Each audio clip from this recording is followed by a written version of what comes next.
ഈത്തപ്പനയുടെ ഓല കൊണ്ട് കെട്ടിയ, ഈത്തപ്പനയുടെ തണ്ട് തൂണാക്കി നിർത്തിയ,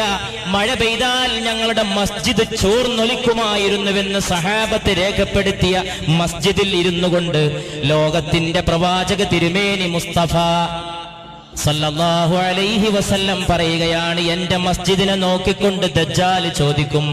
ആരുടേതാണ് ഈ വൈറ്റ് പാലസ്, ആരുടേതാണ് ഈ ഖസ്റുൽ അബിയദ്, ആരുടേതാണ് ഈ വെള്ളക്കൊട്ടാരം എന്ന് ദജ്ജാൽ എന്റെ മസ്ജിദിനെ നോക്കി ചോദിക്കുമെന്ന് റൂഹി ഫിദാ മുഹമ്മദ് മുസ്തഫ സല്ലല്ലാഹു അലൈഹി വസല്ലം.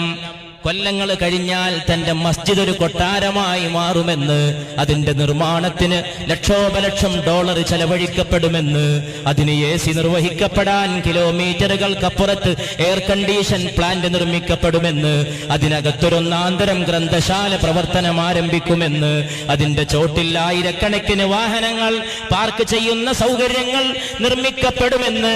അതിന്റെ മിനാരങ്ങൾ മാനം മുട്ടി നിലകൊള്ളുമെന്ന്, അതിന്റെ പച്ച കുബ്ബ കണ്ടിട്ട് ലോകത്ത് ലക്ഷോപലക്ഷം കണ്ണുനീര് പൊഴിക്കുമെന്ന് 1500 വർഷങ്ങൾക്ക് മുമ്പ് അവിടുന്ന് ദീർഘദർശനം ചെയ്തു